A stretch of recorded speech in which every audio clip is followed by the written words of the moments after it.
I'm Alexander Reben, and I study social robotics and built this guy, the Blab Droid.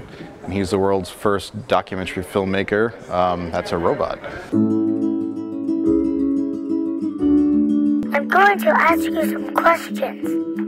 And I think as long as there's one anthropomorphic attribute, whether that's anthropomorphic is shape-based, but if you take language as something that's human, if there's a voice you can connect to, or a face without a voice, or the thing acts like a person or acts like an animal, I think you need at least one of those pieces of what makes something seem alive to suspend your disbelief that this thing is actually talking to you, actually interacting with you. I'm Cynthia Brazil. I'm a professor at the MIT Media Lab, where I founded and direct the Personal Robots Group, and I'm also founder and chief scientist of Gizmodo Incorporated. Excuse me, Anne?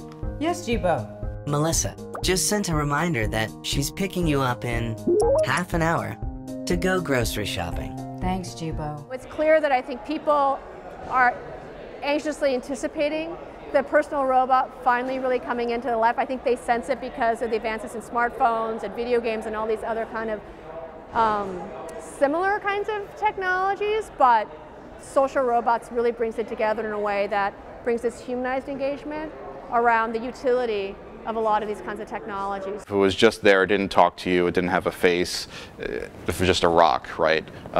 We still could form, interesting relationships to it like people do with their pet rocks, sort of these imagination, these stories that we make around the object. But I think to have a really deep, meaningful social connection, I think you need at least one of those attributes.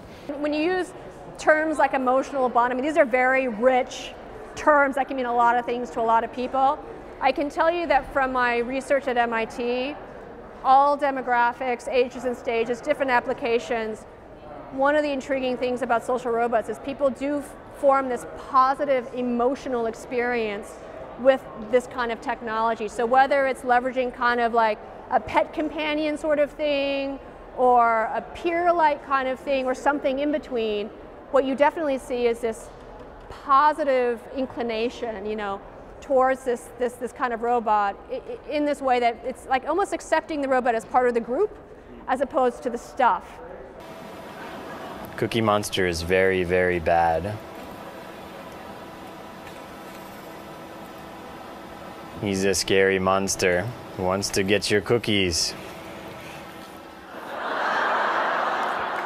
I think getting people to accept robots is making the robots fun and playful, making them like a pet, making them like a family member, or they perform a task that people just don't want to do. So by the very nature of the robot performing that task, they feel like it's a valued member of the household.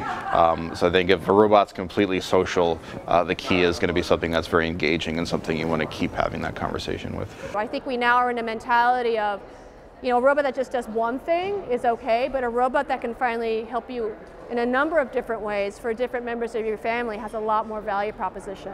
I think the bottom line is we are at this inflection point where, again, the performance, the capability, and the price point has really come together. So you're seeing a lot of innovation in robotics across all these different markets. So I think the robots are really finally coming. The new MacBook uses a lower power Intel Core M processor. It's not as powerful as a regular Core i5 chip, but it allowed Apple to build a laptop that's both thin and fanless.